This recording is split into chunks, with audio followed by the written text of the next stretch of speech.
The fluorescent lights of the emergency room burned against my eyelids even when I closed them. I'd been on my feet for 14 hours straight, the double shift blurring into a nightmare of beeping monitors, bloody gauze, and patients who looked at me like I was invisible, which I suppose I was. Just another exhausted nurse in wrinkled scrubs, dark circles carved beneath my eyes like bruises, hair escaping its bun in frayed wisps. My daughter's face floated through my mind. Emma, only 3 years old, sleeping at my neighbor's apartment again. Mrs. Chen never complained, but I saw the way she looked at me lately, a mixture of pity and concern that made my stomach twist. I promised Emma pancakes tomorrow, Mickey Mouse shaped, her favorite. If I could just make it through tonight. The antiseptic smell of the hospital had seeped so deep into my skin, I couldn't remember what I used to smell like. Vanilla, maybe? There was a bottle of perfume gathering dust on my bathroom counter, a relic from a life before everything fell apart. Before Marcus. Before the debts. Before I learned that love could wear the mask of a monster. Nurse Hayes! Dr. Morrison's voice cut through my fog. Trauma coming in. GSW to the shoulder. ETA 3 minutes. Gunshot wound. My hands moved automatically, checking supplies, prepping the trauma bay. This was the part of working at St. Catherine's downtown location that I'd never gotten used to. The violence that walked through our doors like it belonged here. Gang members, drug dealers, people whose eyes held secrets that could get you killed. I didn't ask questions. I just patched them up and tried not to think about the blood on my hands. The ambulance sirens wailed closer. I steadied myself against the gurney, my vision swimming slightly. When was the last time I ate? This morning? Yesterday? The protein bar in my locker seemed like a distant memory. Stay sharp, Hayes, I muttered to myself, digging my nails into my palms. The small pain helped. It always did. The doors burst open, but it wasn't the patient that made my breath catch. It was the man who walked in behind the gurney. No, walked wasn't the right word. He moved like darkness taking form. Each step deliberate, controlled, radiating a danger so palpable the air seemed to thicken around him. Tall, probably 6'2" or 6'3", wearing a black suit that probably cost more than my yearly rent. The fabric caught the harsh hospital lights like water, perfectly tailored to shoulders that suggested violence beneath refinement. 2 men flanked him, dressed similarly, but lacking his presence, security. Obviously armed, judging by the subtle bulges beneath their jackets. They scanned the room with professional paranoia, hands hovering near their waists, but him. God, him. He couldn't have been older than 32, maybe 33, with features that belonged in a Renaissance painting, sharp jawline shadowed with stubble, full lips pressed into a grim line, a straight nose that had never been broken. Dark hair swept back from his forehead, slightly mussed, a single strand falling forward, but it was his eyes that trapped me.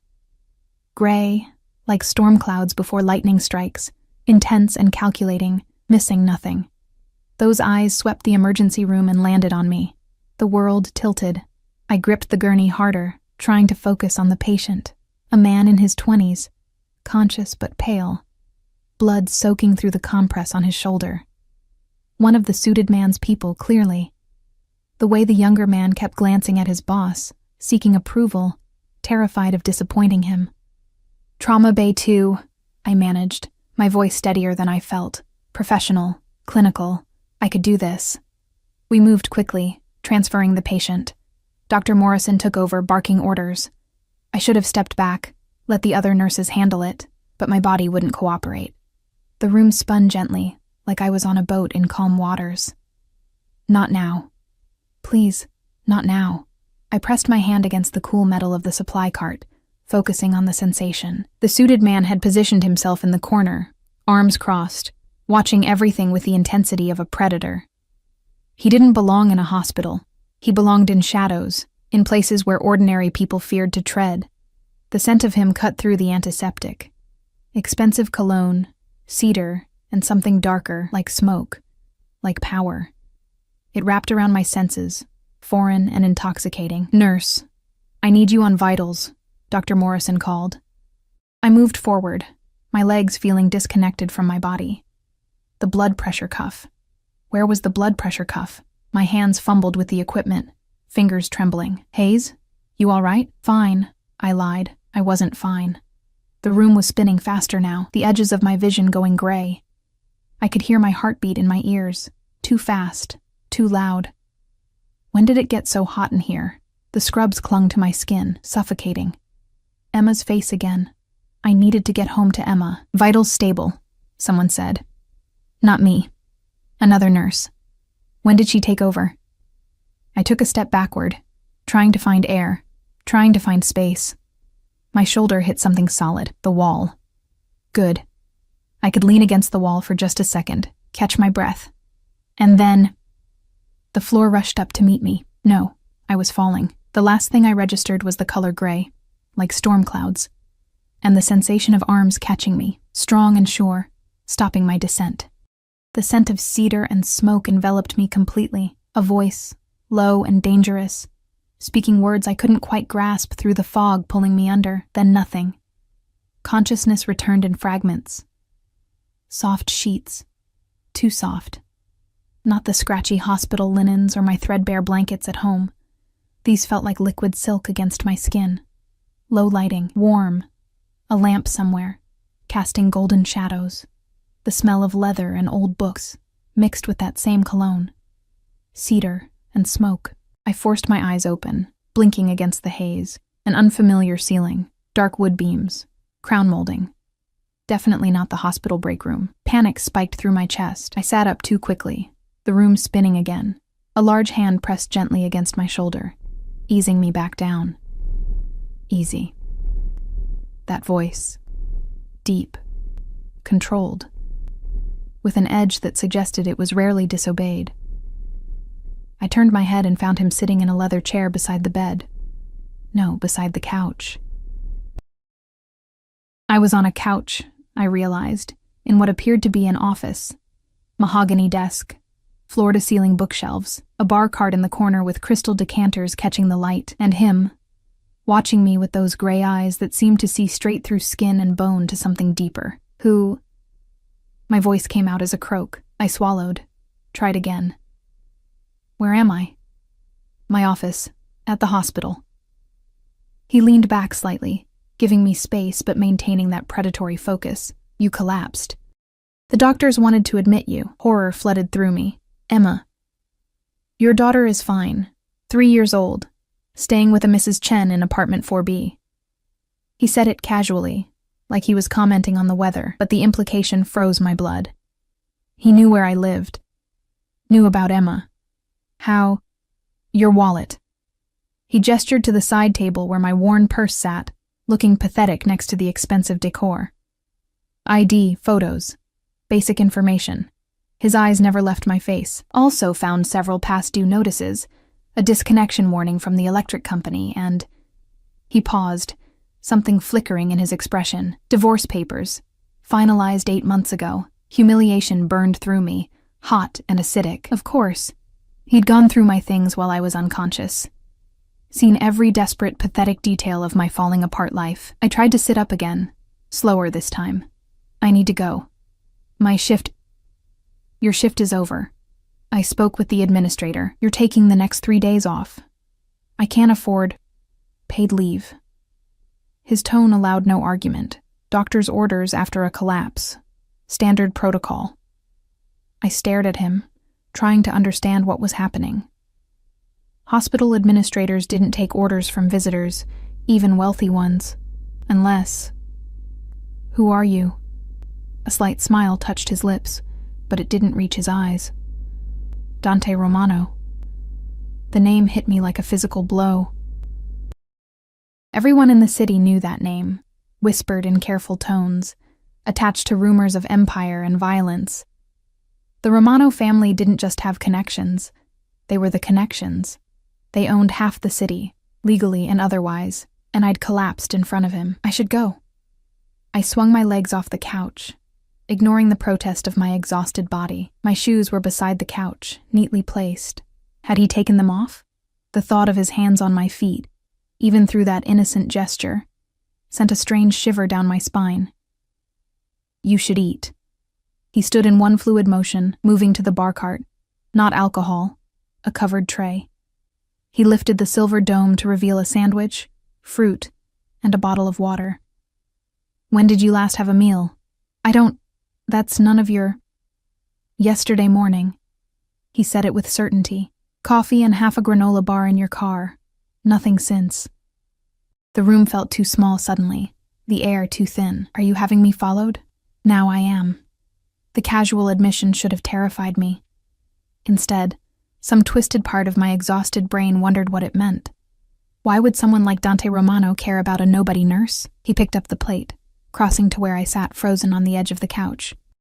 Up close, he was even more devastating. The sharp angles of his face, the way his jaw tensed slightly, the barely restrained power in every controlled movement. He set the plate on the coffee table in front of me. "Eat." It wasn't a request. My stomach betrayed me with a low growl. His eyes flickered with something that might have been amusement or satisfaction. "I can't accept this," I said, even as my hands reached for the sandwich. "You already are." The first bite exploded across my taste buds. Real turkey, fresh bread, vegetables that actually had flavor.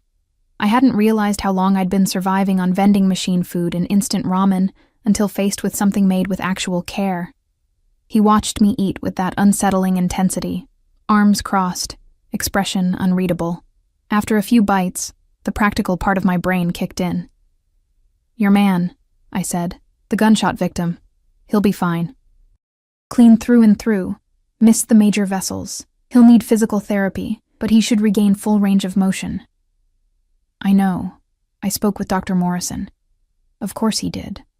I took another bite, buying time, trying to think. Every instinct screamed danger. Men like Dante Romano didn't show kindness without expectation of payment. Didn't catch falling nurses and feed them expensive sandwiches without reason. "Why am I really here?" I asked quietly. He moved then, crossing to the window that overlooked the parking lot. 3 floors up. I hadn't realized we'd moved that far from the emergency room. His hand slid into his pockets, the motion pulling the suit jacket tight across his shoulders.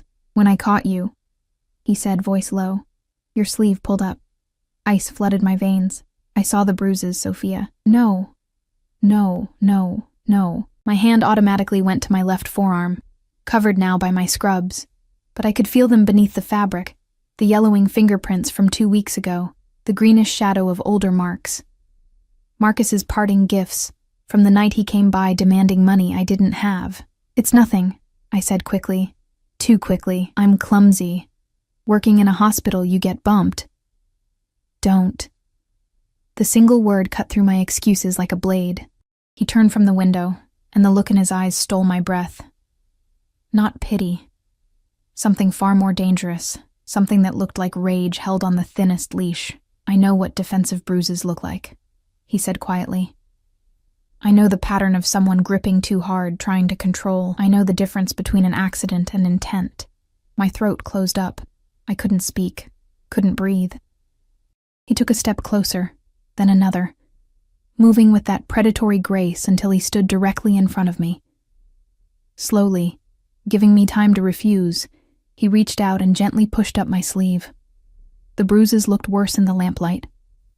Purple-black fingerprints, 4 on the outside of my forearm, 1 thumb-shaped on the inside. Unmistakable. His jaw clenched so tight I heard his teeth grind. "Who hurt you?" The question came out soft, deadly soft. The kind of soft that preceded storms. I should have lied. Should have protected Marcus, even after everything. Should have remembered that men like Dante Romano solved problems with violence. And I didn't want anyone's blood on my hands, even the man who'd made my life hell. But I was so tired, so desperately tired of carrying everything alone. "My ex-husband," I whispered. "But it's handled. The divorce is final. He's not supposed to come near me or Emma." Supposed to. Those 2 words held volumes. His finger traced the air above one bruise, not touching, but close enough that I felt the heat of his skin. "When?" 2 weeks ago. He came by demanding money for his debts. I didn't have any, so I couldn't finish. His debts. Dante's voice had gone completely flat. What kind of debts? And there it was. The question that would reveal just how stupid I'd been. How blind. Gambling. He owes money to some people, bad people. I laughed, the sound bitter. He used my name on some of the accounts, forged my signature. Now they think I'm responsible too. The silence stretched long enough that I looked up, meeting those gray eyes. What I saw there made my heart stutter. Not anger at me, at the situation. Pure cold fury barely contained beneath expensive tailoring and controlled breathing. Names, he said. I need names. I don't... Sophia, my name in his mouth sounded like a promise, or a threat. Give me the names of who he owes. And give me his name, his full name. I should have refused, should have known better than to feed information to a wolf. But Emma's face floated through my mind again. Emma, who asked why Daddy came to the door angry. Emma, who I'd had to shield with my own body while Marcus threw things and screamed. Marcus Hayes, I heard myself say. And the debt. I don't know all of them. But one name I heard was Kozlov, Victor Kozlov. Something changed in Dante's expression. Recognition, sharp and immediate. Victor. He said the name like it tasted foul. You're telling me your ex-husband owes money to the Kozlov family?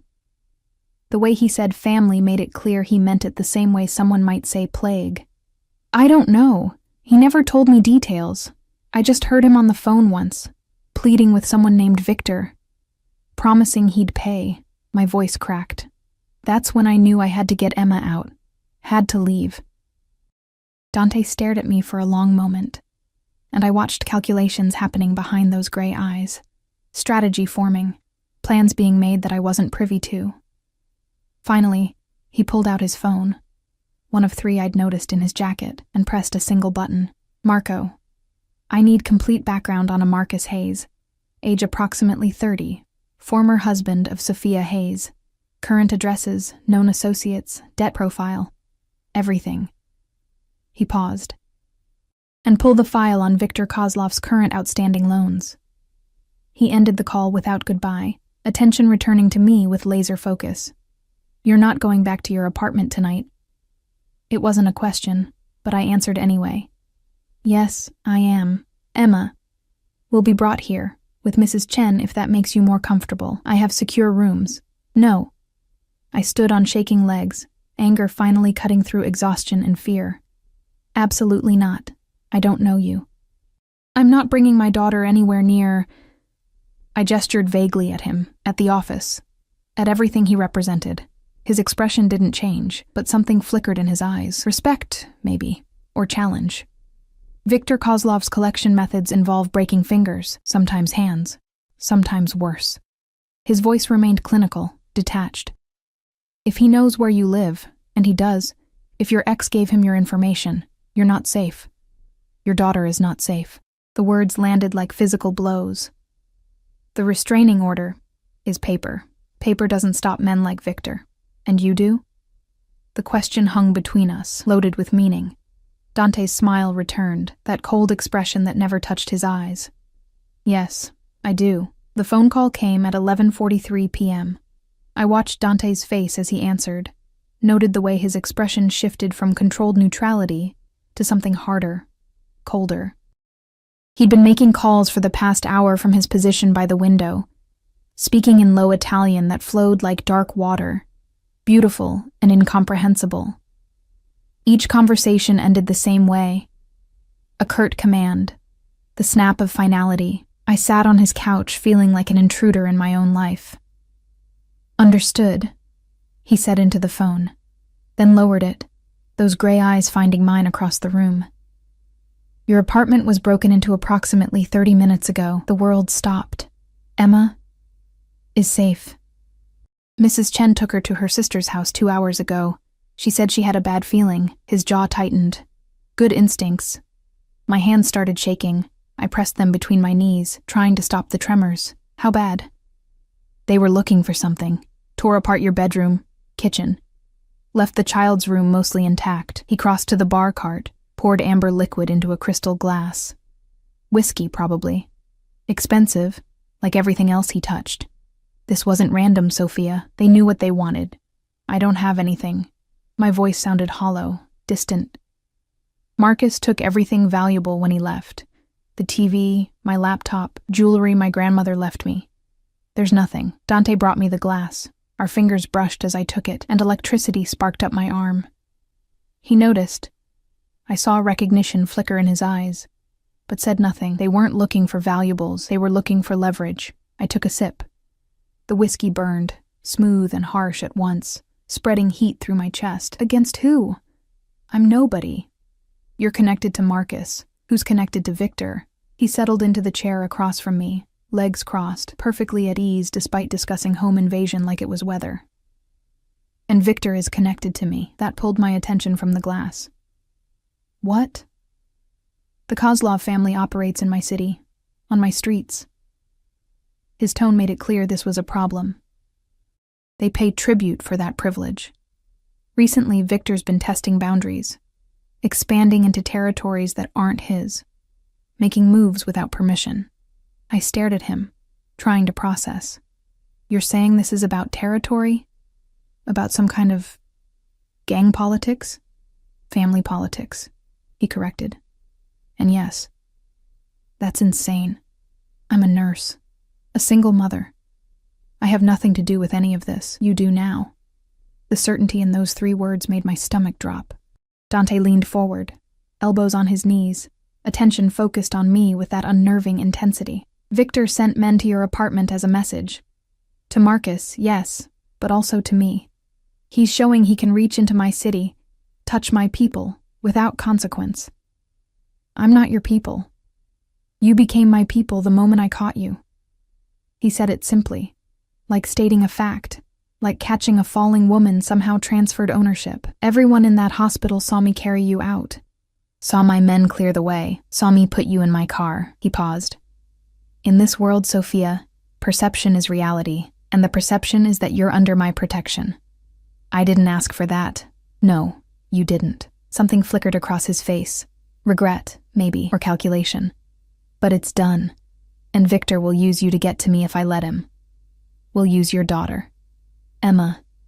God, Emma. The whiskey glass nearly slipped from my numb fingers. Dante reached out, steadying it, his hand warm and solid over mine. He didn't pull away immediately, neither did I. What do I do?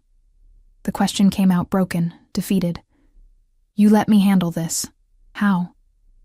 His thumb traced small circles on the back of my hand, an absent gesture that seemed at odds with the violence underlying our conversation. By staying here, by keeping your daughter close and safe, by trusting that I don't let people hurt what's mine. What's mine? I should have argued. Should have pointed out that I wasn't his anything, that we'd met hours ago, that this was completely insane. Instead, I asked, why? Why what? Why do you care? You don't know me. Your man got shot. That's the only reason you were even at the hospital. I'm just a nurse who passed out at an inconvenient time. I finally pulled my hand away, needing distance to think. So, why are you doing this? Dante sat back, studying me with those storm cloud eyes. For a long moment, he didn't answer. Then, slowly, he rolled up his left sleeve. A scar ran from his wrist to mid-forearm, thick and raised. Old, but vicious. I was 7, he said quietly. My father had enemies. One of them came to our house while he was away. My mother tried to protect us, me and my sister. His finger traced the scar. She put herself between us and the gun. Took bullets meant for children. I got this trying to pull her away. My throat tightened. Did she? She survived. Barely. His voice remained flat, emotionless. But I heard the rage beneath it, the old, unhealed wound. My father came home to find his family destroyed, his wife in the hospital, his children traumatized, and he made sure that man never threatened anyone again. The implication hung heavy in the air. After that, my father had a rule. Family is sacred. Women and children are untouchable. You violate that. You pay with everything. Dante's eyes locked on mine. I watched my mother suffer because someone used her as leverage. I won't watch it happen to someone else if I can prevent it. I'm not your family. No, he agreed. But you could have been someone's, and that's enough. The sincerity in his voice undid something in my chest. This was a man who'd built his life on violence, on power, on control. Yet here he sat, offering protection to a stranger because of a promise made to a bleeding child 30 years ago. It should have terrified me. Maybe it did. But it also felt like the first solid ground I'd stood on in months. "Okay," I whispered. "Okay, I'll stay. Tonight. Tomorrow we'll figure something else out." His expression didn't change, but satisfaction gleamed in his eyes. He knew I was lying about tomorrow, knew I had nowhere else to go that was safe. "I'll have Marco arrange a room for you and Emma. Private floor. Full security." He pulled out one of his phones, already typing. "Mrs. Chen too, if she's willing." "Where is this? Some hotel you own?" "My building. Residential tower downtown. Top 3 floors are mine." Of course they were. My phone buzzed in my purse. I dug it out, saw Mrs. Chen's number, and answered immediately. "Sophie, thank God. Are you all right? I heard about the break-in." "I'm fine. Is Emma?" "Sleeping like an angel. She doesn't know anything happened. But Sophie, the police came by. They have questions." Dante held out his hand for the phone. I hesitated, then passed it over. "Mrs. Chen? This is Dante Romano. I'm a friend of Sophia's." His voice transformed, becoming warm, reassuring, nothing like the cold calculation he'd shown me. "She's with me, and she's safe. I'd like to send a car to bring you and Emma to a secure location for the night. Would that be acceptable?" I couldn't hear her response, but her tone shifted, cautious, curious. "No, ma'am, I understand your concern. The car will be a black SUV, license plate." He rattled off numbers. 2 men will accompany it, Marco and James. They'll show you identification, and of course I can have Sophia confirm everything. He handed the phone back. "Mrs. Chen?" I tried to sound normal, like my life hadn't just exploded. "It's okay, really. Mr. Romano he's helping me figure this out. Please just come. I need to see Emma." A long pause. "Sophie, honey, I've lived in this city 60 years. I know who the Romanos are." My stomach clenched. "I know what it looks like, but it looks like maybe someone's finally taking care of you." Her voice softened. "God knows you've needed it. Okay, we'll come, but if anything feels wrong, you call the police immediately. I know." I met Dante's gaze. "Thank you." After we hung up, silence settled over the office. Dante made several more calls, each one adding layers to whatever plan he was constructing. I caught fragments: surveillance, background checks, payment arrangements. The casual efficiency with which he orchestrated lives was both impressive and chilling. "Sophia." I looked up. He'd moved closer without me noticing, now crouching in front of the couch so we were eye level. "When Emma gets here, she's going to have questions. Children are perceptive." His hand reached out, fingers ghosting over my forearm where the bruises lay hidden. "I need you to understand something. In my world, protection is absolute, but it comes with rules." "What rules?" "You don't go anywhere alone, not until this is resolved." "That's ridiculous." "You don't contact Marcus, for any reason, even if he calls, begs, threatens." My jaw clenched. "Fine. And you tell me everything. Every debt collector who calls, every threat, every time you see something that doesn't feel right." His fingers wrapped gently around my wrist, thumb pressing against my pulse point. "No secrets, Sophia. Secrets get people killed." The touch sent heat racing up my arm, pooling in my chest. Wrong. This was wrong. He was dangerous, a criminal, someone I should be running from. So why did his touch feel like safety? "Okay," I breathed. His eyes darkened. "Say it." "No secrets." "Good girl."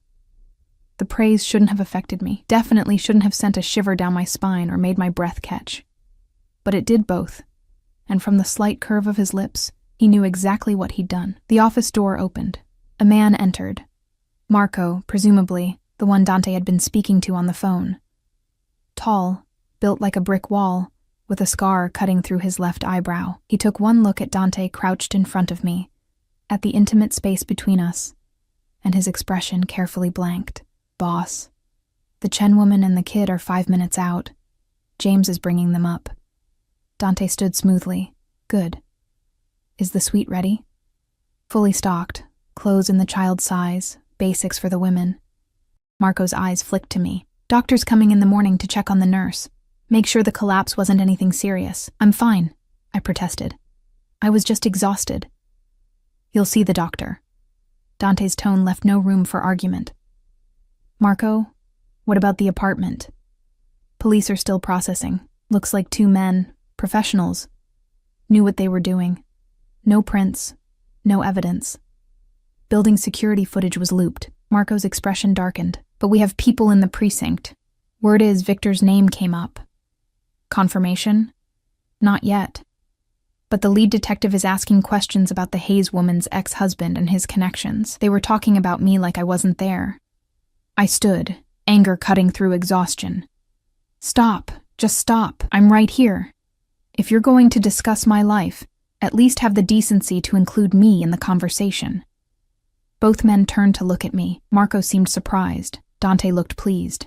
You're right. I apologize. Dante gestured to Marco. This is Marco Vitale, my head of security. He'll be coordinating your protection detail. Marco, Sophia Hayes. She's under full protection protocols. No one touches her or her family without going through me first. Marco nodded once. Understood, boss. To me. Ma'am, please don't call me ma'am. I'm 26, not 60. The corner of Marco's mouth twitched. Sophia, then. A commotion in the hallway drew our attention. Small feet running, a child's voice calling out, Mommy!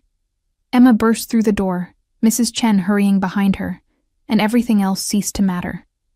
I dropped to my knees as my daughter launched herself into my arms, her small body solid and real and perfect. Baby girl, I whispered into her hair, breathing in her scent, baby shampoo, and the strawberry lip balm she loved. Are you okay? We went to Auntie Lynn's house. She has a cat. Emma pulled back, eyes bright with excitement. Then her gaze landed on Dante, still standing by the window, and her expression shifted to curiosity. Who's that man? That's... I hesitated, unsure how to explain. That's Mr. Romano. He's a friend. A friend who has a really big office, Emma observed with 3-year-old honesty. Are you a prince? Dante's laugh surprised me, genuine, warm, completely unlike the cold calculation I'd seen before. He crossed to us, moving slowly, and crouched down to Emma's level the same way he had with me. Not a prince, sweetheart, just a man who helps people. Emma studied him with the seriousness only small children possess. Mommy needs help. She's always tired. Something flashed across Dante's face. His eyes met mine over Emma's head, and I saw promise in them, determination. I know, he said softly. That's going to change. Mrs. Chen cleared her throat. I'd almost forgotten she was there, watching this entire interaction with sharp eyes. When I looked at her, she gave me a long, measuring look that said we'd be having a conversation later. Mr. Romano, she said carefully. I appreciate the escort, but I need to understand what's happening. Sophie is like a daughter to me. That little girl is precious. I won't let either of them walk into danger. Dante stood, giving her the same respect he'd shown Emma. Mrs. Chen, you're right to be cautious. The truth is, Sophia's ex-husband made enemies, dangerous ones. Those enemies came to her apartment tonight. They're looking for him, but they'll use Sophia and Emma as leverage if given the chance. He paused. I'm preventing that. By putting them under your protection? Yes. And what does that cost? The question hung in the air. I held Emma tighter, waiting for the answer I was afraid to hear. Dante's expression never changed. It cost nothing except trust.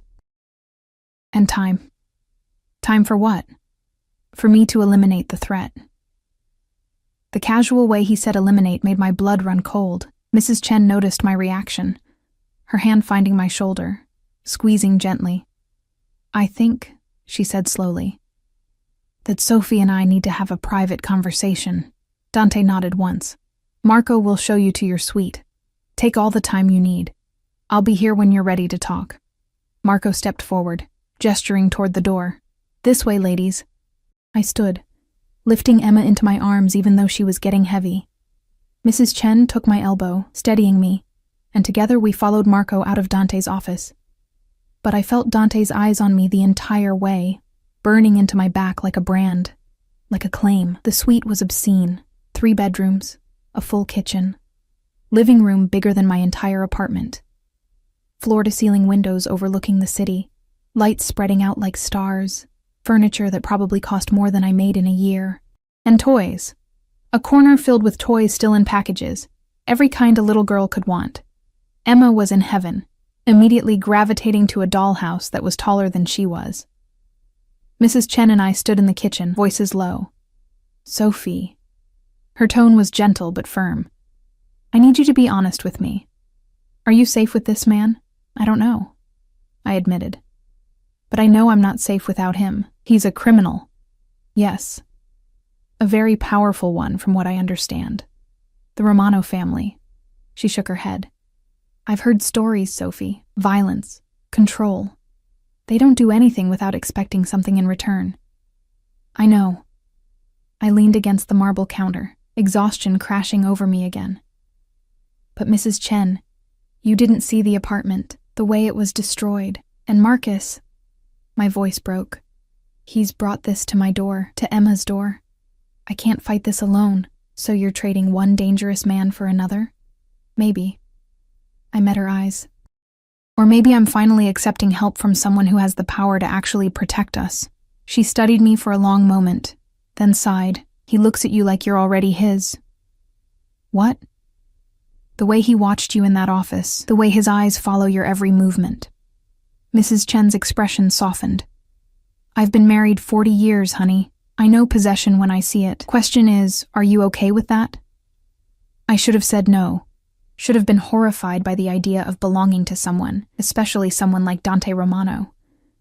But all I could think about was the feel of his hand on my wrist, the promise in his voice when he said protection is absolute, the rage in his eyes when he saw my bruises. "I don't know," I whispered. Emma's laugh floated from the living room, pure and joyful. The sound of a child who felt safe. When was the last time I'd heard her laugh like that?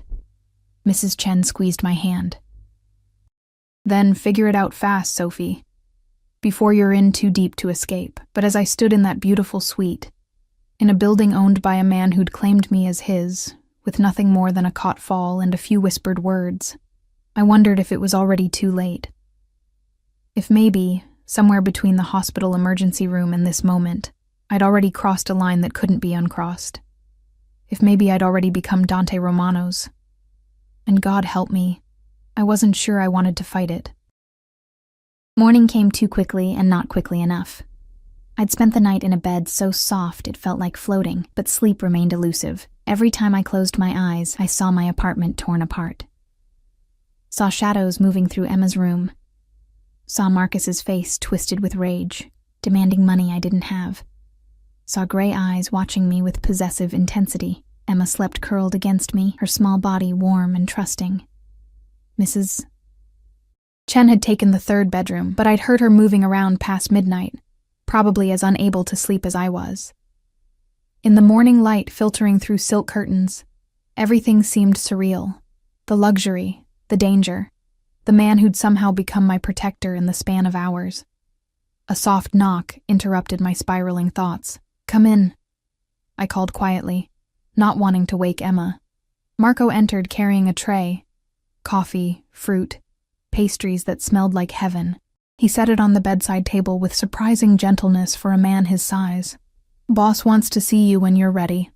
The doctor's here to check you over." His eyes flicked to Emma. "There's a woman downstairs, Rosa, who helps with kids. Used to be a kindergarten teacher. She can watch the little one if you want." "I don't know if..." Boss already had her background checked. Clean record, references, the works. Marco's expression softened slightly. "He's thorough, Sophia, especially about kids." After Marco left, I extracted myself carefully from Emma's grip and headed to the bathroom. Another obscenity. Marble everywhere, a shower with 6 different heads, towels thick enough to use as blankets. Someone had stocked it with toiletries, all high-end brands I'd only seen in magazines. The hot water felt like absolution. I stood under the spray until my skin turned pink, watching blood-tinged water circle the drain. A small cut on my hand from the hospital that I hadn't noticed. When I finally emerged, I found clothes laid out on the counter. Jeans in my exact size, a soft cashmere sweater in deep green, undergarments still in packages, also perfectly sized. The precision of it should have creeped me out. Instead, it felt like being seen. Really seen, maybe for the first time in years.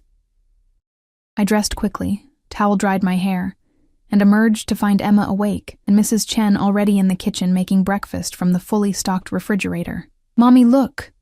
Emma held up a stuffed unicorn nearly as big as she was. "It was by my bed!" My throat tightened. Dante had thought of everything. After breakfast, Rosa arrived, a woman in her 50s with kind eyes and a grandmother's warmth. Emma took to her immediately, especially when Rosa suggested they build the most elaborate dollhouse city ever created. Mrs. Chen squeezed my hand. "Go. I'll stay with them." The doctor, a woman named Dr. Reeves, met me in one of the spare bedrooms that had been converted into a makeshift examination room. Professional, efficient. She checked my vitals, drew blood, asked pointed questions about my collapse, severe exhaustion, dehydration, and malnutrition. She concluded. "Your iron levels are concerning. When did you last eat properly?" "I don't remember." Her expression gentled. "Mr. Romano mentioned you're a single mother working doubles." "Was working doubles. Apparently I've been given mandatory time off." "Good. Your body is running on fumes, Sophia. Another week like this, and you'd have been looking at organ damage." She scribbled on a prescription pad. "I'm ordering supplements, a strict meal plan, and rest. Real rest." After she left, I found myself standing at the window, looking out at the city below. Somewhere down there, Marcus was hiding. Victor Kozlov was making plans, and I was in a golden tower, protected by a man whose violence was legendary. The view never gets old. I spun around. Dante stood in the doorway, wearing different clothes than last night. Dark slacks, black shirt rolled to his forearms. Casual, but still radiating power. His hair was damp, suggesting a recent shower, and that cedar and smoke scent wrapped around me. "You're up early," I said, trying to sound normal. "Didn't sleep much." He crossed to stand beside me at the window, close enough that I felt his body heat. "How are you feeling?" "Like my life isn't mine anymore." "It is. Just safer now." I turned to face him fully. In daylight, he was even more devastating. The sharp angles of his face, the intensity of those gray eyes, the way he looked at me like I was something precious, something worth protecting. "Why are you really doing this?" I asked. "And don't give me the speech about your mother again. This is more than that." His jaw tensed. For a long moment, he didn't answer. Just studied my face like he was memorizing every detail. Then slowly his hand came up to trace the air beside my cheek, not touching, but close enough that I felt the ghost of contact. "When I caught you yesterday," he said quietly, "you weighed nothing, like you were disappearing. And I thought about my mother, yes, but I also thought..." He paused, something vulnerable flickering across his features. "I thought that if I let you fall, if I let you break, I'd never forgive myself. You didn't even know me." "No, but I knew that look in your eyes. The same one my mother had. The exhaustion of carrying everything alone, fighting battles no one sees, slowly breaking under weight that should never have been yours." His hand finally made contact, cupping my face with unexpected gentleness. I swore a long time ago that I'd never stand by and watch that happen again. Even to a stranger. My breath caught. His thumb traced my cheekbone, the touch sending electricity through my entire body. "Dante, I need you to understand something, Sophia." His voice dropped lower, intimate and dangerous. "This situation with Victor, with Marcus, it will get worse before it gets better. There will be decisions to make. Things you might not want to know about. You're going to hurt them." It wasn't a question. Yes.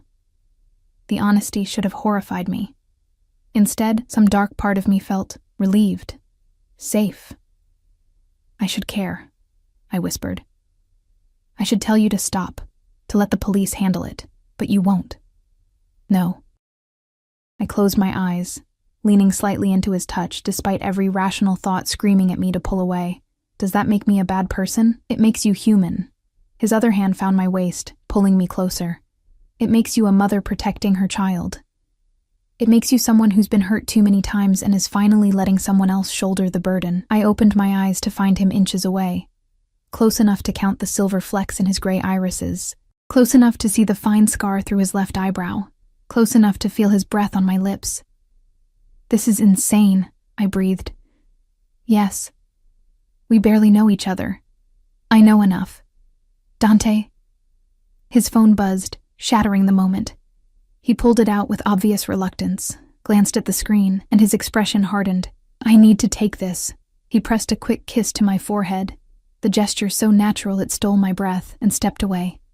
Stay here. I'll be right back. He disappeared into the hallway, voice dropping to that cold, dangerous tone I'd heard him use before. I sagged against the window, heart racing, trying to process what had just almost happened. I was attracted to Dante Romano. Dangerously, stupidly attracted to a man who solved problems with violence. A man who'd claimed me as his with nothing more than a caught fall. A man whose touch made me feel safer than I'd felt in years. The door opened again. Marco, his expression grim. Sophia, I need you to come with me. Ice flooded my veins. Emma is fine, safe with Rosa and Mrs. Chen. But boss needs you downstairs. Now. I followed him to the elevator, questions dying on my lips at his expression. We descended to what appeared to be a basement level. Concrete walls, industrial lighting, doors that looked reinforced. Marco led me to one at the end of the hallway and knocked twice. Come. Dante's voice, but different. Colder. Marco opened the door. The room beyond looked like something from a movie. Sparse furniture, concrete floor with a drain in the center, and Marcus. My ex-husband knelt in the middle of the room, hands zip-tied behind his back, blood trickling from a split lip. 2 of Dante's men flanked him. And Dante stood off to the side, arms crossed, radiating lethal calm. Sophia, Marcus gasped when he saw me. Thank God. Tell them this is a mistake. Shut up. Dante didn't raise his voice, but Marcus flinched like he'd been struck. I couldn't move, couldn't breathe. This was real. This was actually happening. Dante crossed to me, his hand finding the small of my back, steadying me. I'm sorry to bring you down here, but he needs to see you. Needs to understand what he's lost. I don't understand. Marcus came here this morning demanding to see you. Said you were his wife, that I had no right to keep you from him. Dante's eyes never left Marcus's face. He seemed to think he still had a claim. We're divorced, I said automatically. 8 months ago. I know. But he doesn't seem to accept that. Dante's hand pressed more firmly against my back, possessive and protective. So I'm going to make it very clear. For him and for you. He moved forward, crouching in front of Marcus with predatory grace.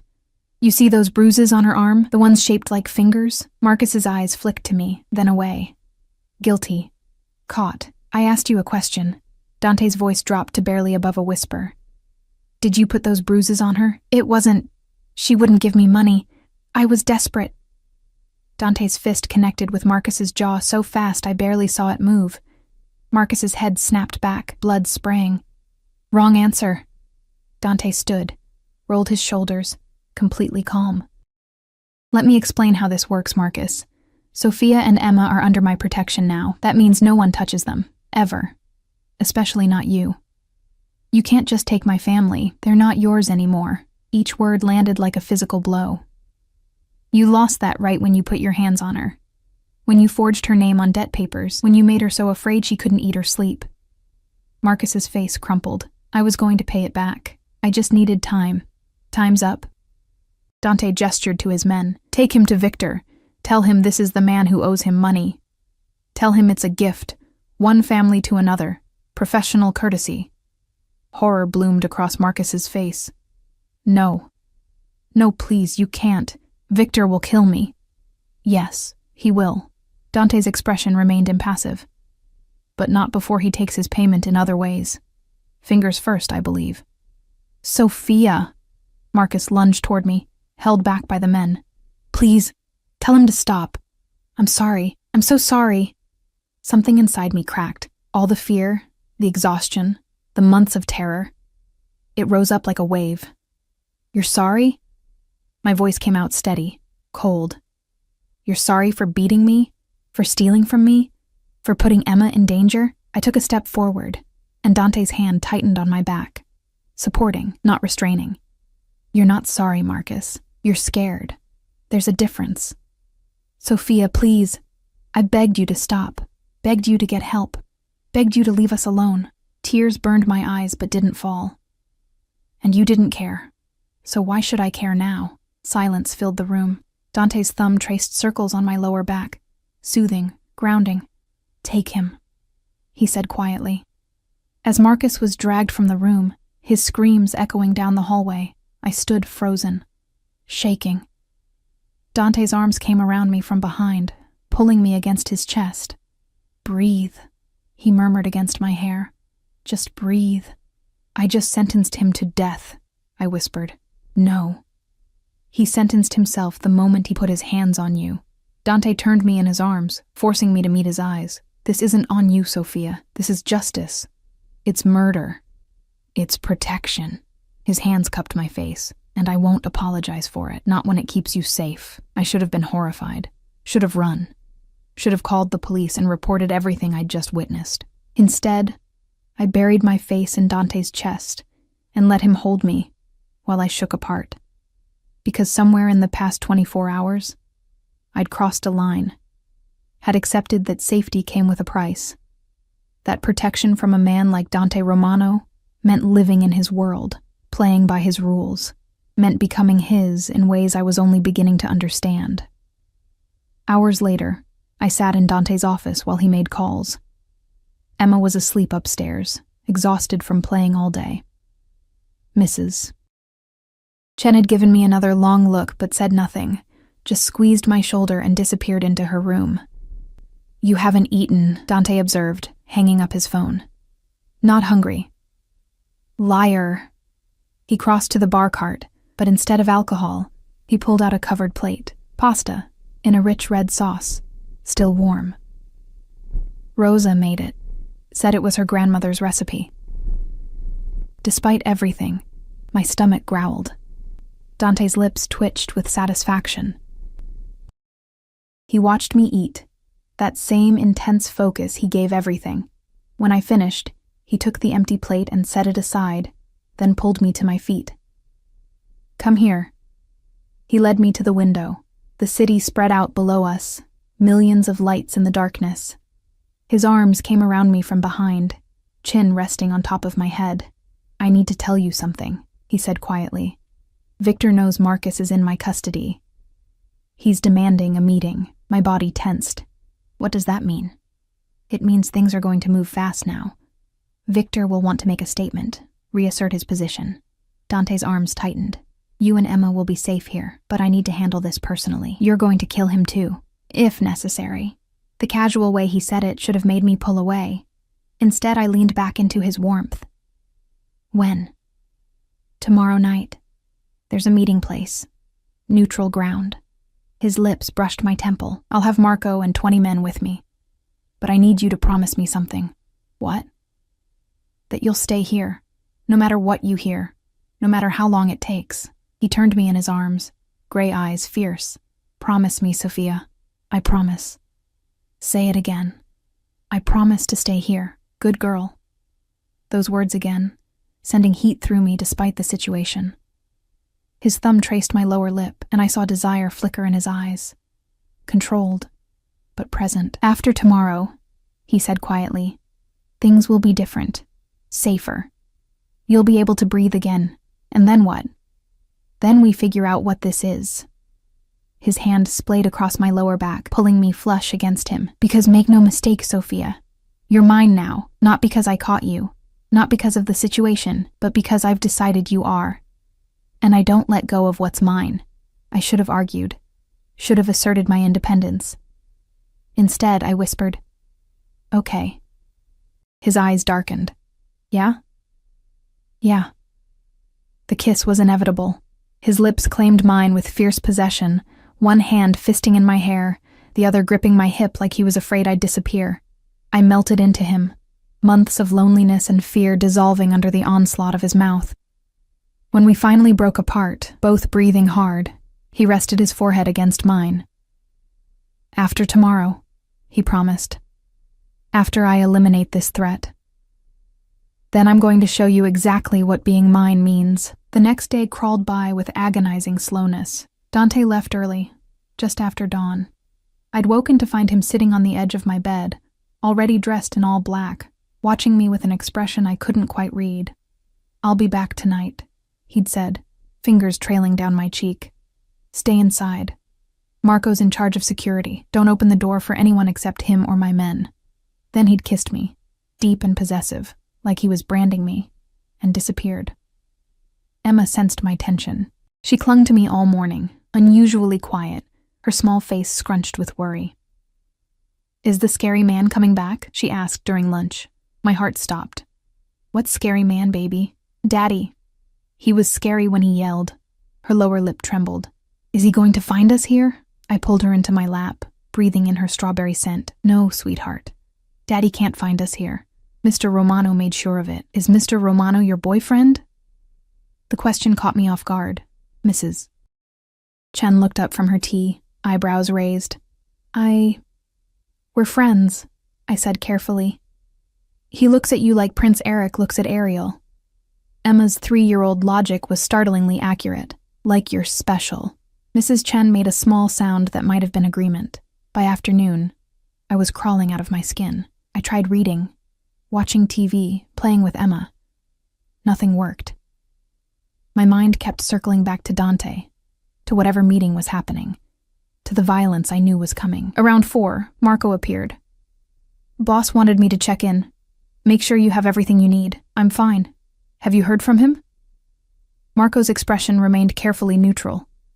"He's in position. Meetings at 7. 3 more hours." I nodded, trying to look calm.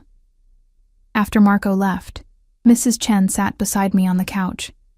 Emma was in her room, building elaborate cities with blocks.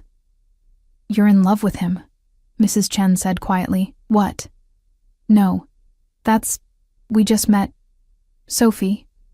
Her hand covered mine. "I've known you since Emma was born. I watched you try to make it work with Marcus. Watched you slowly break under his abuse. Watched you finally find the courage to leave. And in 2 days, I've seen more life in your eyes than in the entire 3 years before. That's just relief, safety. It's more than that." She squeezed my hand. "And I'm not saying it's wrong, but be careful, honey. Men like Dante Romano, they're all consuming. Once you're theirs, there's no halfway, no casual. They own you, body and soul. I know what I'm doing. Do you?" Her eyes searched mine. "Because from where I'm sitting, you've traded one cage for another. Marcus's cage was small and cruel. Dante's is golden and protective. But it's still a cage." Her words haunted me as evening approached. Was she right? Had I simply exchanged one form of control for another? But when I thought of Marcus's hands on me, leaving bruises, and then thought of Dante's touch, possessive but gentle, the comparison felt wrong, incomplete. Marcus had controlled through fear and pain. Dante controlled through protection and power. The difference felt significant, even if I couldn't quite articulate why. 7 o'clock came and went, then 8, 9. By 10, I was pacing the living room, phone clutched in my hand. Marco had stationed himself outside our door, silent and immovable. Every time I opened it to ask for updates, he gave the same answer. No word yet. Mrs. Chen had put Emma to bed hours ago and retired to her own room. But I couldn't even consider sleep, not while Dante was out there, potentially bleeding. Potentially... No. I refused to finish that thought. At 11:30, my phone buzzed. Unknown number. My heart lurched. I answered without thinking. "Hello?" Breathing on the other end. Heavy. Labored. "Sophia." The voice was wrong. Distorted. Mechanical. "Did you really think Romano could protect you?" Ice flooded my veins. "Who is this?" "Victor sends his regards." A pause. Then a sound like fabric rustling. "Your boyfriend made quite the entrance tonight. Very dramatic. Very... bloody. Where is he?" The words came out strangled. "Oh, he's alive. For now. But we have something he wants. Actually, more rustling. Someone. The line went dead. I stared at the phone, mind racing. Someone he wants. Who would Victor? Oh God. I yanked open the door. Marco turned, hand already on his weapon. We need to call Dante. Now. Victor has someone. Boss is off comms right now. Standard protocol during. I don't care about protocol. My voice rose. Victor just called me. He has someone Dante cares about. We need to warn him. Marco's expression shifted. He pulled out his phone, pressed a button, waited. Come on. Nothing. He tried another number. Another. Each one going straight to voicemail or ringing endlessly. Fuck. Marco looked at me. Stay here. Lock the door. Don't open it for anyone except me. I'm going to... The elevator dinged. We both froze. No one should be able to access this floor without clearance. Marco's hand went to his gun, positioning himself between me and the elevator doors. They opened. Dante stumbled out. He was covered in blood, shirt torn, face bruised, moving like every step hurt. But alive. God, alive. Boss! Marco rushed forward, supporting Dante's weight. What happened? Where's the team? Ambush. Dante's voice came out rough, damaged. Victor had 20 men waiting. We fought our way out, but his eyes found mine over Marco's shoulder, and something in them made my blood run cold. Sophia. Get Emma. We need to move. Now. What? Why? Victor knows about this location. The world tilted. Marco was already moving, shouting orders into his phone. I ran to Emma's room, scooped her up despite her sleepy protests, grabbed the bag of essentials Rosa had packed earlier. Mrs. Chen appeared, already dressed, moving with surprising speed for a woman her age. Dante waited by the elevator, swaying slightly, one hand pressed to his ribs, blood seeped between his fingers. You're hurt, I said, terror making my voice shake. Doesn't matter. We need to... An explosion rocked the building. The lights flickered. Emma screamed. I clutched her tighter, feeling her small body shake against mine. They're here, Marco said grimly. Boss, back exit. Compromised, they'll have men there too. Dante's jaw clenched. We go up. Up? Boss, we're already on the top floor. Roof. Helicopter. Dante grabbed my arm, his grip strong despite the blood loss. Move. Now. We ran for the stairwell, Marco leading, two other guards appearing from somewhere to flank us. The climb seemed endless. Emma crying, Mrs. Chen breathing hard, Dante leaving bloody handprints on the railing. Gunfire erupted below us. Keep moving! Marco shouted. We burst onto the roof. Wind whipped my hair, the city sprawling out in all directions. And there, a helicopter, rotors already spinning, pilot visible in the cockpit. Go! Dante pushed me toward it. Get in! Marco helped Mrs. Chen up first, then reached for Emma. I passed her over with shaking hands, watching as he secured her into a seat. More gunfire. Closer now. Sophia, now. Dante's hand on my back, shoving me toward the helicopter. I climbed in, turned to help him. He stumbled, hand going to his side. More blood. So much blood. Dante! I'm fine, just... He hauled himself up, movement sluggish. Marco jumped in last, slamming the door shut. Go, go, go! The helicopter lifted off just as men burst onto the roof. Bullets pinged off the metal. Emma buried her face in my chest, sobbing. Through the window, I watched Dante's building, my temporary sanctuary, erupt in flames. Victor had just declared war. We landed at a compound outside the city. High walls, armed guards, the kind of security that suggested this was a fortress, not a home. Dante was barely conscious by the time we touched down, his face gray beneath the blood. Get him to medical, Marco ordered, and set up the family in the East Wing. Full lockdown protocols. No. I grabbed Marco's arm. I'm staying with him. Sophia, you should... I'm staying with him. Something in my expression made him nod. They carried Dante to what looked like a fully equipped medical facility. Apparently mob bosses came prepared for bullet wounds. A doctor appeared, efficient and unsurprised by the violence, already cutting away Dante's bloody shirt. 2 gunshot wounds, the doctor announced. One through and through in the shoulder, One lodged in the ribs. He's lost a lot of blood. I stood frozen, Emma still in my arms, watching as they worked.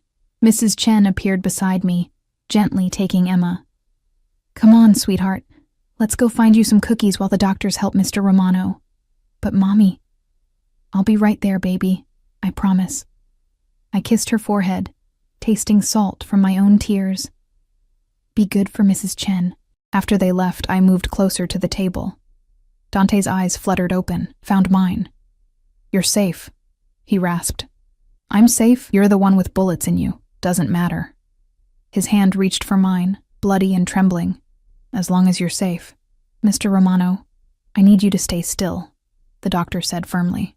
The surgery took 2 hours. I sat in a chair beside the table the entire time, holding Dante's hand while they extracted the bullet, stitched him up, pumped him full of antibiotics and painkillers. He drifted in and out of consciousness, but every time he woke, his eyes sought me first, making sure I was still there. Finally, the doctor stepped back. He'll live. Needs rest and no strenuous activity for at least 2 weeks. After they moved him to a bedroom, I sat beside the bed, still holding his hand. His fingers tightened around mine even in sleep, like he was afraid I'd disappear. Marco appeared in the doorway. Sophia, we need to talk. I followed him into the hallway, careful not to wake Dante. What happened tonight? I asked. The truth. Marco's expression was grim. Victor set a trap. He knew about the meeting location, knew our numbers, knew everything. Someone on our side leaked information. A traitor. Yeah. Boss figured it out too late. He ran a hand through his hair. We lost 3 men, 5 more injured, and Victor got away. So this isn't over. No, it's just beginning.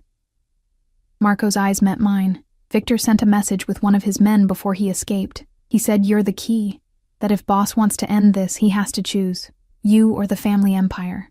My stomach dropped. What does that mean? It means Victor knows Boss cares about you, more than he should for someone he just met. Marco's tone gentled, and he's going to use that, exploit it. Force Boss to make impossible choices. Then I'll leave. I'll take Emma and disappear. Dante can... Boss will never let you go, not now. Marco shook his head. You don't understand.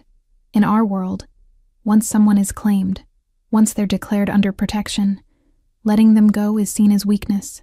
Victor would hunt you down just to prove he could. So I'm trapped. You're protected. There's a difference. Was there?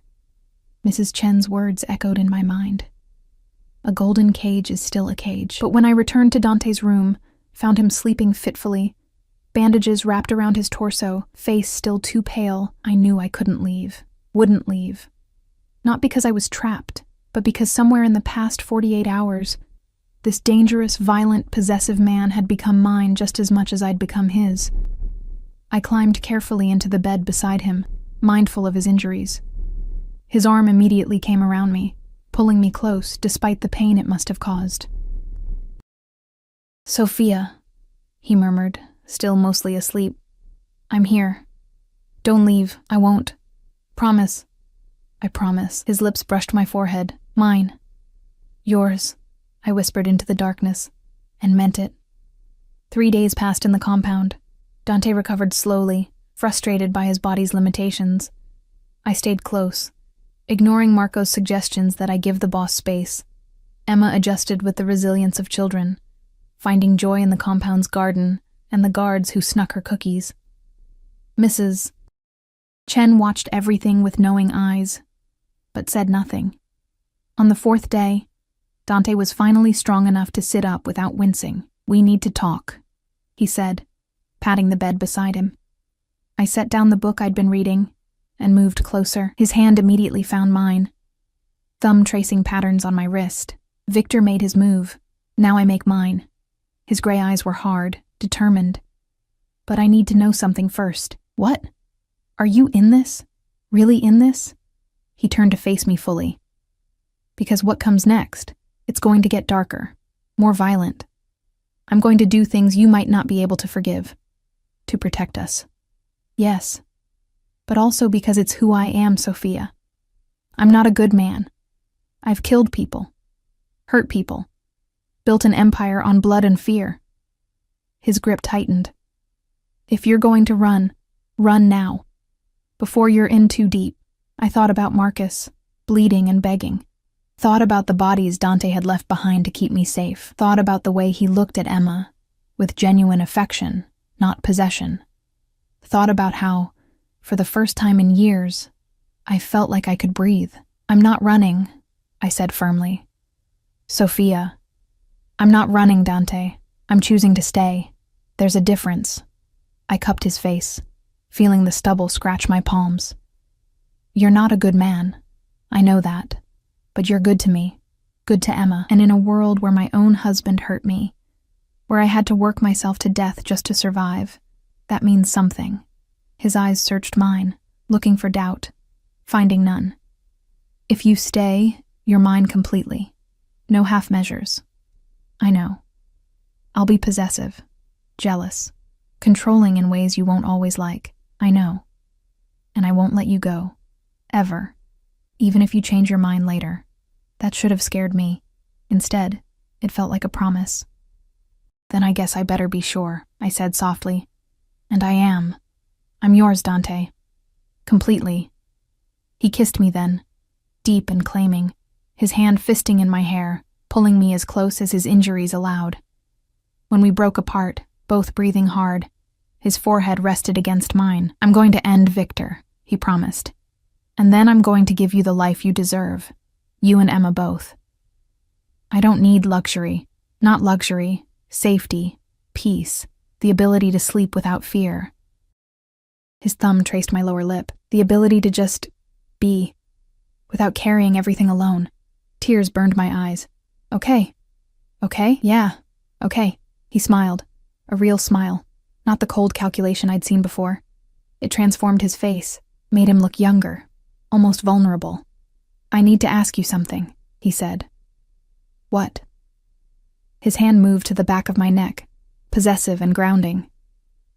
When this is over, when Victor is gone and you're truly safe, will you stay with me? Not because you need protection, but because you want to. My heart stuttered. Dante. I know it's fast. I know we barely know each other, but I also know that I've never felt like this about anyone. Like if I lost you, I'd burn the entire city down looking for you. His eyes were fierce, honest. So I'm asking, will you stay? I thought about Mrs. Chen's warnings, about golden cages and all-consuming love, but I also thought about Dante catching me when I fell, about his rage at my bruises, about the way he looked at Emma like she was precious, about how, despite everything, I felt safer with him than I'd ever felt in my life. Yes, I whispered. I'll stay. His smile could have powered the sun. The plan came together over the next week. Dante healed fast, too fast, according to the doctor. But he ignored orders to rest. Instead, he spent hours in his office with Marco and other men whose names I was beginning to learn. Luca, his second in command. James, who handled logistics. Tony, whose specialty was information. They were planning something big. I could feel it in the tension that crackled through the compound. I don't want you involved, Dante said when I asked. We were in his bedroom. Our bedroom now, though we hadn't discussed the shift. It had just happened naturally, me gravitating to his space, him pulling me closer each night. I'm already involved. Not like this. He was dressing for another meeting, buttoning a fresh shirt over healing scars. What I'm planning, it's not something you should witness. You're going after Victor. His hands stilled. Yes. When? Tomorrow night. We tracked him to a warehouse on the east side. He's getting sloppy, desperate. Dante turned to face me.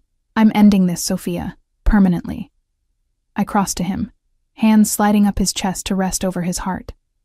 Steady, strong, alive. Promise me you'll come back. I always come back to what's mine, Dante. He kissed me, swallowing whatever protest I'd been about to make. When he pulled back, his eyes were serious. I need you to promise me something too. What? If anything goes wrong, if I don't come back, he pressed a finger to my lips when I started to argue. Listen, if I don't come back, Marco will take care of you. He has instructions, money set aside. He'll get you and Emma somewhere safe, somewhere Victor's people can never find you. Stop talking like that. I have to. His hands cupped my face. Because you need to know. You and Emma. You're my priority now. Not the business, not the family name. You. Tears burned my eyes. I love you. The words slipped out before I could stop them. Dante went completely still, eyes widening. Say that again. I love you, I repeated, stronger this time. I know it's insane. I know it's too fast, but I do. I love you, Dante Romano. He kissed me again, deeper this time, pouring everything he couldn't say into the contact. When we finally broke apart, his voice was rough with emotion. I love you too. So fucking much it terrifies me. The next evening arrived too quickly. Dante was dressed in all black again. Weapons I tried not to think about concealed beneath his jacket. He spent an hour with Emma before leaving, playing dolls with the same intensity he brought to everything else. Watching them together made my chest ache. Be good for your mom, he told her, tucking a strand of hair behind her ear. I'll be back before breakfast with those pancakes I promised. Mickey Mouse shaped? The best Mickey Mouse pancakes you've ever seen. After Emma went to bed, Dante found me on the balcony overlooking the compound. His arms came around me from behind, chin resting on my head. I'll be back, he promised. This ends tonight. I know. I turned in his arms. I trust you. He kissed me one last time, possessive, claiming, a promise. And then he was gone.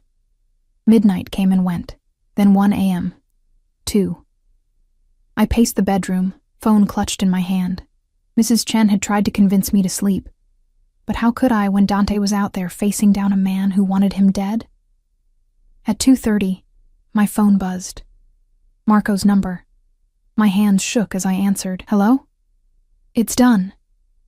Relief flooded through me so intensely I had to sit down. Dante? Wants you to meet him in his office. Fine. On his way back now. 20 minutes later, I stood outside the office door, heart pounding. When I knocked, Dante's voice called for me to enter. He stood by the window, still in all black, but there was blood on his hands. Not his blood, I realized. He'd cleaned up as much as possible, but evidence of violence lingered. Is he dead? I asked quietly. Yes. Dante turned to face me. Victor's dead. His operation is finished. The threat is eliminated. I should have felt horror. Should have felt guilt for being relieved that a man was dead. Instead, I felt free. Show me, I said. What? Your hands. Show me what you did to keep us safe. Dante's eyes widened. Slowly, he raised his hands, palms up, showing me the blood he'd shed. For me, for Emma. I crossed to him, took those bloody hands in mine, and kissed his knuckles. Thank you, I whispered. For protecting us. Something in his expression cracked. He pulled me against him, burying his face in my hair. You're not afraid of me. No. You should be. But I'm not. I pulled back to meet his eyes, because I know the difference between a man who hurts because he wants power and a man who hurts to protect what he loves. He kissed me then, desperate and deep, tasting like relief and possession and promise. When we broke apart, he pressed his forehead to mine. Marry me. The words hung in the air between us. What? Marry me, Sophia. Not because you need my protection. You have that regardless. But because I want you as mine in every way possible. Because I want to wake up next to you every morning and fall asleep with you every night. Because I want to be Emma's father in more than just protection. His hands framed my face. Marry me. We've known each other less than 2 weeks. I know. People will think we're insane. I don't care what people think. Dante. I've spent my entire life being careful, Sophia. Calculating every move, planning every contingency, and then you fell into my arms and nothing else mattered except keeping you safe. Keeping you close. His thumb traced my cheekbone. I don't want careful anymore. I want you. I thought about every logical reason to say no. About how fast this was, how little we truly knew each other, how his world was violence and darkness, but I also thought about how he'd caught me when I fell. How he'd looked at my bruises with such rage I thought he might shatter. How he'd protected Emma like she was already his daughter. How he'd killed to keep us safe, and would do it again without hesitation. How, despite everything, I'd never felt more seen, more valued, more loved than in his arms. "Yes," I said. His smile was brilliant. "Yeah? Yeah, I'll marry you, Dante Romano." He kissed me again, lifting me off my feet, spinning me around until I laughed. When he set me down, his hand went immediately to his pocket. "I've been carrying this for 3 days, he admitted, pulling out a small velvet box, hoping you'd say yes. Inside was a ring that stole my breath, a diamond that caught the light like captured fire, set in platinum with smaller stones circling it. Beautiful, expensive, and somehow exactly right. He slid it onto my finger. Perfect fit. "How did you know my size?" "I know everything about you, amore." His accent thickened on the endearment. "It's my job to know what's mine." 3 months later. The wedding was small, just immediate family and close friends. Emma served as flower girl, taking her job with utmost seriousness. Mrs. Chen cried through the entire ceremony. Marco stood as Dante's best man, looking uncomfortable in a suit, but smiling nonetheless. I wore white, a simple dress that made me feel beautiful, not like a bride, but like myself. Dante wore black, because of course he did, and when he saw me walking down the aisle, the look in his eyes made my breath catch. "You're stunning," he whispered when I reached him. "You're biased." Completely. His smile was pure happiness, and I don't care. We said our vows in front of the few people who mattered. Promised to love, honor, and cherish. I added silently, to accept the darkness with the light, to understand that safety sometimes comes at a price. When the priest pronounced us husband and wife, Dante kissed me like he'd been starving for it, like I was air, and he'd been drowning. "Mine," he murmured against my lips. "Yours," I agreed, "and you're mine. Always." 6 months after that, I stood in the nursery of our new house. Not the compound, but an actual home with a yard where Emma could play. Dante had insisted on buying it outright, something with space and light and normalcy. Well, as much normalcy as possible for a mob boss's wife. The nursery was painted pale yellow, still waiting for furniture. I rested a hand on my slightly rounded belly, feeling the flutter of movement that still amazed me. "Mommy!" Emma's voice called from downstairs. "Daddy's home." Daddy. She'd started calling him that 2 months after the wedding, unprompted. Dante had cried, actually cried, the first time she said it. I found them in the kitchen. Emma was already chattering about her day at preschool while Dante listened with complete focus, shedding his jacket and weapon with practiced ease. When he saw me, his entire face softened. "There's my wife." He crossed to me, hands going immediately to my belly. "And my son. Or daughter," he agreed, though we both knew he was hoping for a girl who looked like me. He kissed me slowly, thoroughly, ignoring Emma's "ooh" from behind us. "How was your day?" I asked. "Boring meetings, paperwork, the usual." He said it so casually, like he ran a regular business instead of a criminal empire. "How are you feeling?"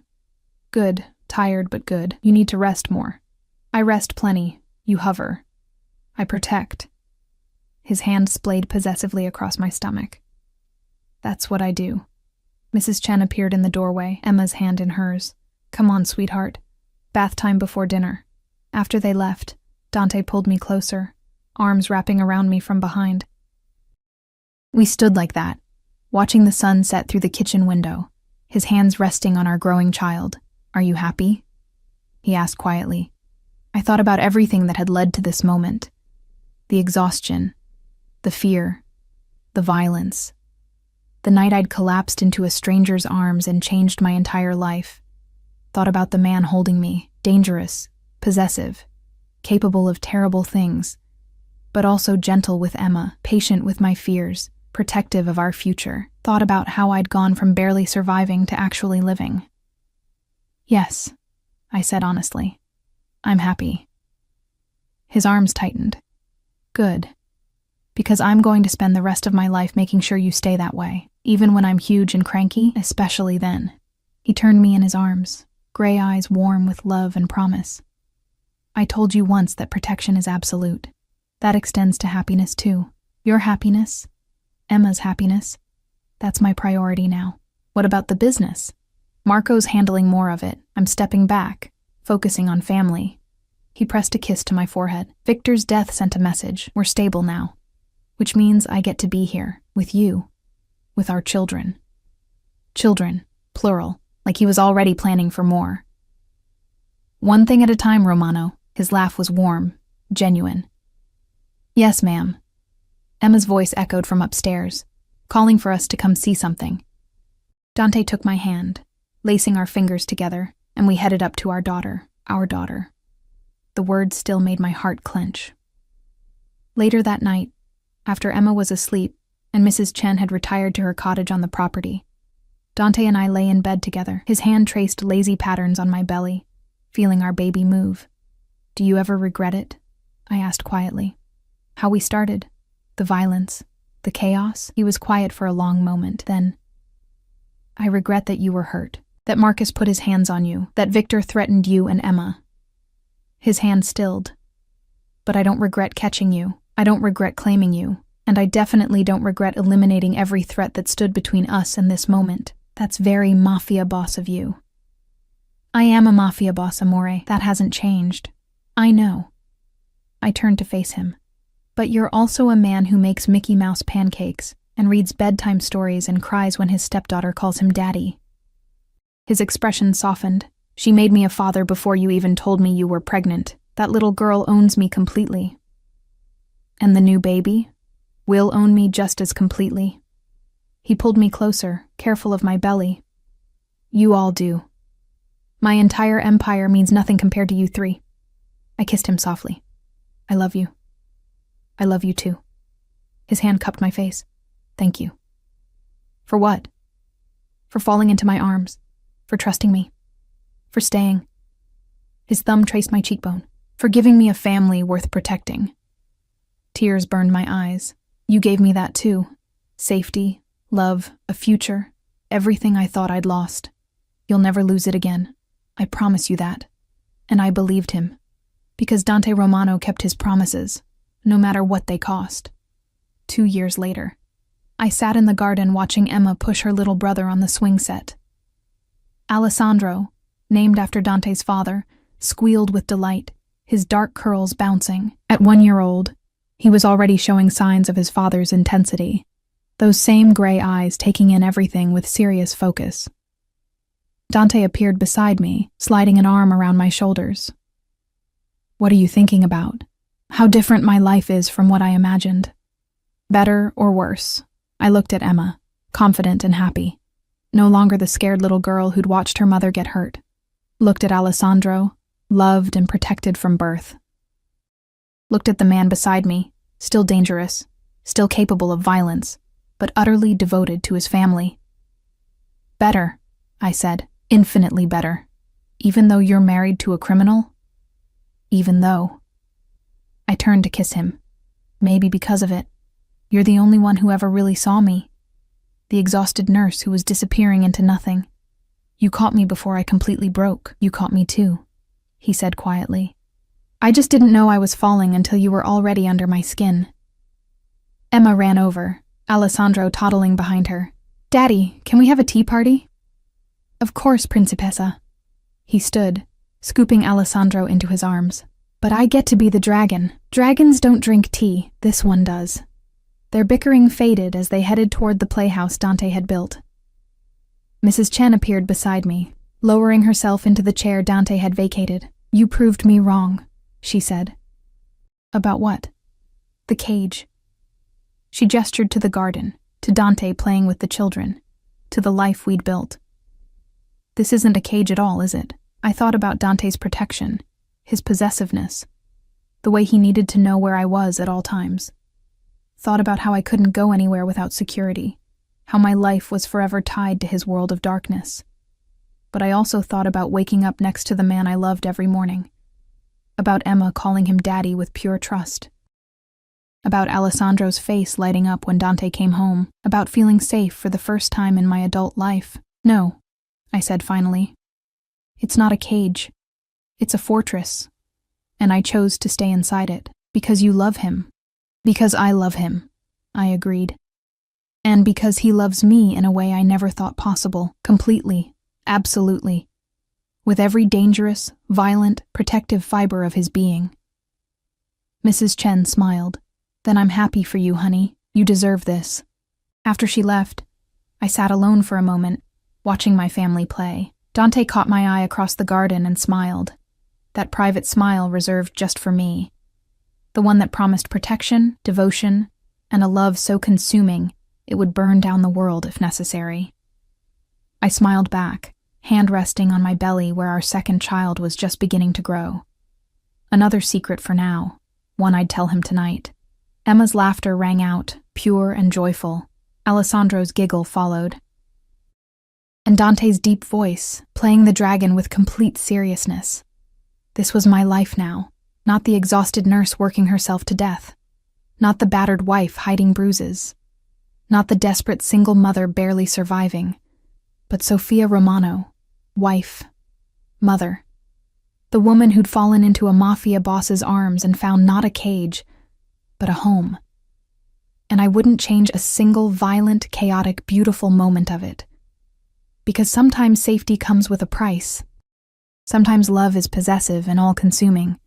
Sometimes the man who catches you is dangerous, dark, and capable of terrible things. But sometimes, just sometimes, he's exactly what you need, and Dante Romano was everything I needed and more. He caught me when I fell. He saw my bruises and promised vengeance. He eliminated every threat to my happiness. He loved me with the intensity of 1,000 suns, and I loved him back just as fiercely. Forever.